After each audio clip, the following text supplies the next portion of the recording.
भोपाल में आज हजारों की संख्या में चौकीदार और कोटवाल अटल पथ पर प्रदर्शन के लिए जुटे। प्रदर्शनकारियों ने सरकार से नियमितीकरण और वेतन वृद्धि की मांग उठाई। उनका कहना है कि 8,500 रुपए प्रतिमाह वेतन से घर चलाना मुश्किल है। उन्होंने लिखित आदेश देकर काम कराने की भी मांग की। दूसरी ओर पुलिस ने बैरिकेड्स लगाकर उन्हें आगे बढ़ने से रोका। बाद में चौकीदार कोटवालों ने वहीं पर ज्ञापन सौंपा और शांतिपूर्वक प्रदर्शन समाप्त किया।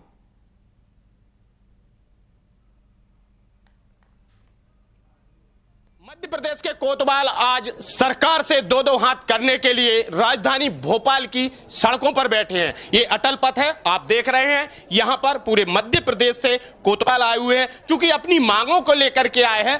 लेकिन सबसे बड़ी बात है, जो ग्रामीण स्तर की जो समस्याएं होती हैं या गांव के जो भी काम होते हैं, चाहे वह तहसील के हो या क्राइम के हो, सारी की सारी जानकारी ये कोतवाल ही देते हैं। दीदी हैं, उन्होंने बताया है कि उनको वेतन वृद्धि की मांग है। और कौन कौन सी मांगे हैं? सर, हमारी सबसे पहले हर प्रतिवर्ष 500 बढ़ाने का आदेश हुआ था, जो वो केवल भूमिहीन कोटवारों को लागू कर दिया, जबकि जमीन वालों का भी हुआ था। आपकी जमीन है? जी, जमीन है। कितनी है? जमीन 16, 10 एकड़, 5 एकड़, 7 एकड़। आपकी कितनी है? 10 एकड़।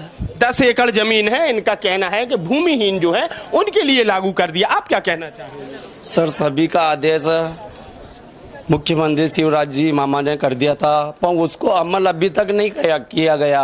अभी तक हमारा 500 रुपये भी नहीं बढ़ा।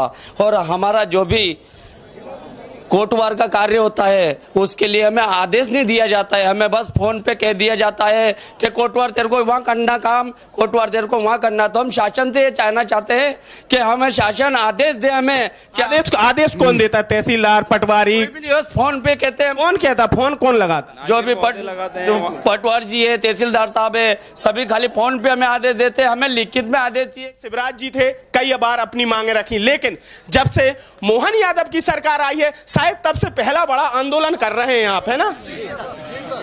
क्यों कर रहे हैं इतना बड़ा आंदोलन? आप सरकार के सामने अपनी मांग रख सकते थे, एक प्रतिनिधि मंडल भी जा सकता था। देखो साहब, मैं रामकिशन रोकड़ा, जिला अध्यक्ष हरदा।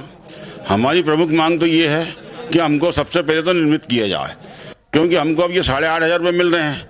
वो 8,500 रुपये में हमारा न तो बच्चों का लालन पोषण ना हमारा हो पाता, और इसके बाद में महीने में कम से कम हमको 10 बार 15 बार तो तहसील में बुलाया जाता है। भैया ये नोटिस शामिल करना, वो करना, अन्य काम भी हमको महीने में कई करना पड़ते हैं, जैसे नोटिस वगैरह जो भी है। और हमारी जो मालगुजारा के समय जो जमीन दी है, उसका हमको मालिकाना चाहिए। हमारी ये प्रमुख दो मांगे हैं और उसके लिए हम लड़ाई लड़ रहे हैं। बिल्कुल, इनके लिए मालिकाना हक चाहिए। यानी अभी तक वेतन वृद्धि के साथ साथ में अब जमीन पर भी मालिकाना हक चाहिए, जो इनके लिए मालगुजारों के द्वारा दी गई थी।